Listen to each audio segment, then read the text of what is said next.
Van Halen may have been the best of the best, but some of their biggest hits were complete accidents, if not the work of aliens. 1984's Jump sure sounds like an inspirational anthem, but its origin is quite a bit darker than you'd think. Eddie Van Halen composed the music for the tune in 1981, but he told Guitar World that David Lee Roth didn't like the synthesizer-based piece. He said he didn't think a guitar legend should be playing the keyboard. When their producer Ted Templeman heard a demo of the track a few years later, he thought otherwise, as he recalled for the Billboard Book of #1 Hits. "I heard it and it just killed me. And everybody at Warner's flipped out and we went in and cut the track the same way." The reception from their label convinced Roth to write some lyrics. To get the creative juices flowing, he asked the band's roadie Larry to drive him around Hollywood Hills. While Roth took in the sights, he thought about a news report he'd seen earlier that week about a man standing outside the window of a skyscraper contemplating suicide. As he told a musician, "There's always somebody who yells, 'Go ahead and jump!'" Larry and Roth liked that line, but Roth decided to lighten the context. He wrote instead about a man unsure if he should talk to a woman at a bar. The song would go on to become Van Halen's only #1 hit. Never underestimate the power of spite. It might just get you a hit song. The story goes that in the early 80s, a reporter criticized David Lee Roth for only writing songs about women, booze, and cars. The comment made Roth realize he'd never actually written about cars before, so instead of taking offense, he got to work. Roth's lyrics for the song Panama were inspired by a drag race car called the Panama Express. And while he did throw a lot of automotive terms into the tune, he made sure to keep plenty of clear sexual innuendo in there as well. "We'll always have Panama. Love Diamond Dave." The car sounds featured in Panama were actual recordings of Eddie Van Halen's Lamborghini Countach, and while he may remember sound techs attaching mics to his exhaust pipes, he doesn't remember recording the guitar on the track. He told Billboard in 2015, "I have no memory of coming up with any of those riffs. Even the stuff I wrote for the last record, I don't remember. It just comes to me. I never sit down and decide to write a song." The second track on Van Halen's self-titled debut isn't really a song. Clocking in at under 2 minutes, Eruption is pure acrobatics by guitarist Eddie Van Halen. After an opening drum fill, the track consists of nothing but solo guitar that wows musicians to this day. Eruption was born from the Van Halen shows of the late 70s, when the band would pause for a few minutes so Eddie could show off his speed and two-hand tapping. As for how the song wound up on the album, Eddie told Guitar World, "I showed up at the recording studio early one day and started to warm up because I had a gig on the weekend and I wanted to practice my solo guitar spot. Our producer, Ted Templeman, happened to walk by and he asked, 'What's that? Let's put it on tape.' One take later, one of the most celebrated guitar performances ever was tracked. Eddie played it so fast that he messed up. He reflected, 'There's a mistake at the top end of it. To this day, whenever I hear it, I always think, man, I could have played it better.'" So to all those Van Halen fans who just can't perfect their Eruption cover, take comfort in the fact that Eddie couldn't quite get there either. The first sound you hear on Van Halen's first record isn't a traditional instrument. The opening track, Runnin' with the Devil, starts with a long, droning blare that sounds a lot like traffic. This was by design. As Van Halen News Desk reports, the sound came from a device Eddie created by removing the horns from his band's own cars and wiring them together. The electric device went in a box that Eddie controlled with a foot pedal. During the sessions for Van Halen's debut album, producer Ted Templeman recorded the effect and slowed down the tape to create the now legendary drone. Like Eruption, that box was something Van Halen used during their early concerts. It was also used in the band's demo recording, which Gene Simmons of Kiss presided over. Ain't Talkin' Bout Love is an essential piece to Van Halen's hard rock legacy.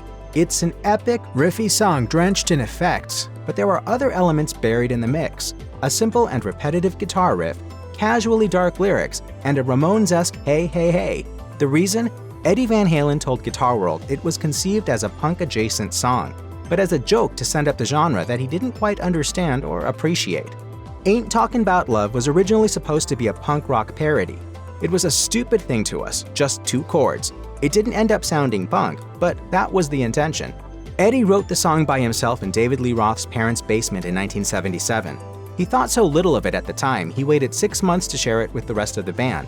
It's hard not to wonder if we'd still be talking about Van Halen if he hadn't. 1980's Everybody Wants Some was never a single, but that doesn't mean it wasn't famous.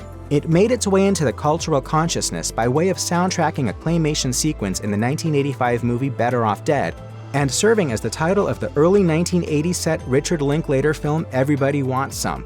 The lyrics of the song's breakdown also caught a lot of attention because it sounds like Roth is just rambling about stockings and shoes. In fact, he told The Howard Stern Show that's exactly what he did. He just happened to be in the vocal booth at the time. They were rewinding tape in the studio, and our producer at the time, Ted Templeman, said, "Dave, are you ready to do the middle part?" And I said, "Sure." Well, I always say sure. But Roth wasn't ready. He hadn't written any lyrics for the section, and he didn't want to admit it. With the tape rolling, he looked through the booth's window and saw a group of female Van Halen fans. Roth chatted up the women, and his side of that conversation is exactly what you hear on the record. When he wasn't fronting the Doobie Brothers, Michael McDonald spent much of the 70s and 80s working behind the scenes as a songwriter. He's contributed to many rock and pop catalogs, but we doubt anyone would have guessed he helped write a sexually charged Van Halen anthem. While recording their album 1984, the group got stuck on I'll Wait, a synth-driven dance rock tune. They'd finished all the music for the song but couldn't come up with any words. Ted Templeman had recently worked on a record with McDonald and got the band's blessing to call the songwriter into the studio. As McDonald told Ultimate Classic Rock, "He sent me the track, and I got some ideas going so I'd have something when I got to the studio." When he arrived, McDonald and David Lee Roth improvised some ideas while the demo played in the background. That was enough for McDonald to generate some lyrics about a man who becomes obsessed with a woman after seeing her picture in a magazine. I'll Wait made it onto 1984's track list and reached number 13 on the pop charts to boot. Just before 1984 made Van Halen the biggest band on the planet, Eddie Van Halen was invited to play on Michael Jackson's Thriller. The record featured the hard rock tune Beat It, and producer Quincy Jones knew there was no one better suited to record the track's guitar solo. But when Eddie first got the call, he thought he was being pranked. He told CNN that once Jones convinced him he was who he said he was asked to come play on the record. While the guitarist still thought there was a chance it was a gag, the next day he went to the studio. When Jackson stepped out on other business, Jones played Eddie a rough version of Beat It. In the span of about half an hour, Eddie improvised 2 guitar solos completely on the spot. Once again, he'd made rock history by barely even trying. Michael came in and I said, "Oh, I hope you don't mind, I changed your song." And he listens and he goes, "No, I really like that high-fast stuff you do."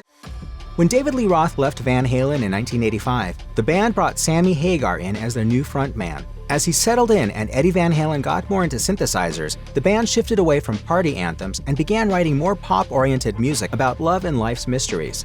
Van Halen's first album with Hagar was 1986's 5150, and its single Love Walks In would be the band's first ballad to make it on the charts.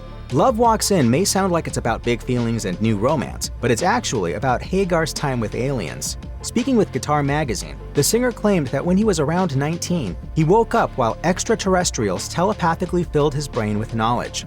He recalled, "I could not move, eyes open, white room, they were still disconnecting. And when they did, it just went bang. Everything went back to normal, back to black. I was shaking." From a distance, they programmed into me. Hagar insists he's been contacted repeatedly by those otherworldly beings. He calls them the Nine because he believes they're from the 9th dimension. After over a decade as one of the most celebrated shredders in history, Eddie Van Halen was tired of the band's reputation as America's premier party band. He told Fuzz that before he ever picked up a guitar, he was a classically trained pianist and wanted recognition for it. Back in 1983, he wrote the sweeping piano part that eventually became Right Now. And while an early version of the piece made it into the score of the 1984 film This Wild Life, the tune was shelved for nearly a decade. Fast forward to 1991, and Hagar also wanted a change. As he said in I Want My MTV, "I was tired of writing cheap sex songs." So he challenged himself to write a set of socially conscious lyrics about making the world a better place. Eddie realized they were the perfect match for his old piano piece, and they recorded the version of Right Now you can hear on For Unlawful Carnal Knowledge. Van Halen's 1995 album Balance was the gloomiest thing the band had made in years. As Eddie Van Halen told Guitar World, "D minor, everything's in D minor, the saddest of all keys." The cheerful power ballad Can't Stop Loving You was the exception.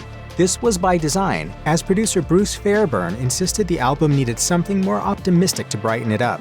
Near the end of the sessions, he asked Eddie to come up with something.